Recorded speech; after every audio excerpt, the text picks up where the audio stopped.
Hey, so I wanted to do some little videos on my low dollar hobby of the quarantine, the 2020 quarantine. A few years ago at Walmart, I'd seen the old Mattel reproduction of electronic football.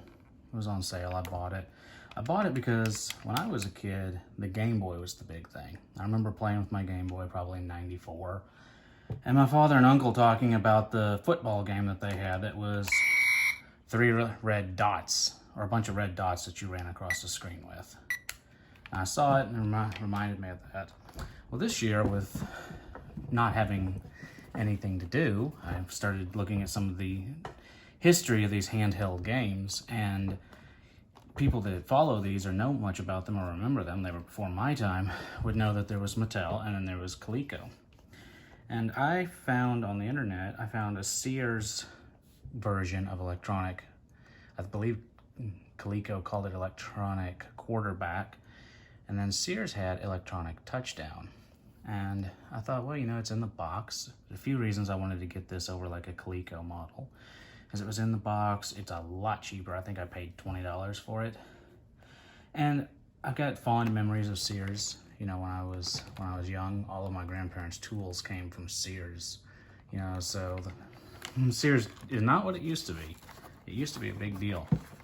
And I didn't know that they made these games. I'm assuming that this is either a licensed version or just a total clone of the Coleco, but it's very much like a Coleco. The action of a real football game. Let's see. Fully controllable offense, run, pass, block, field goals, score safeties, score touchdowns.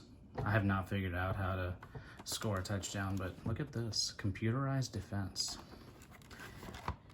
I find these old games just be a really kind of a peaceful little nostalgic way to kill 20 minutes. And actually, my 7-year-old nephew likes these games. He plays them with me, but I don't let him play the originals. I let him play the reproductions that were $10. But still maintain the plastic.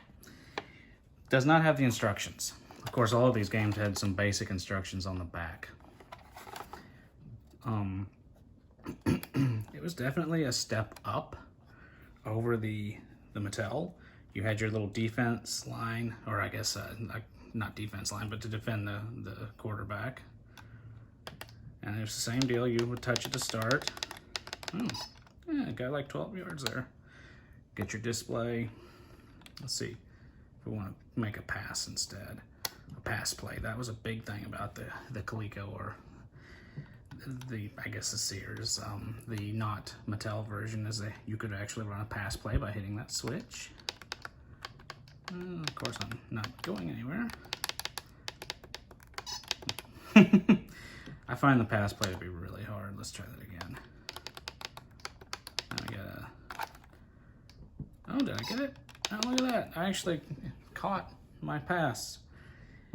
But you would work your way through until you'd hit your 4 downs. Oops.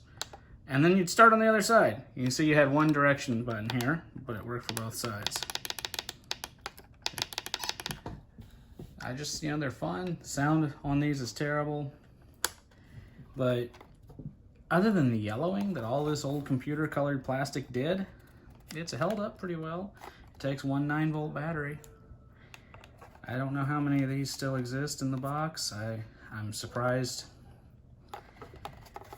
at how simplistic the start was for games, and yet this was a big deal. I mean, imagine finding this under your Christmas tree in 1978. Yeah, there was still a lot of black and white TV and the old rotary dial phones in these days, so this was electronic. That was really modern. Well, I hope you enjoyed. Thank you.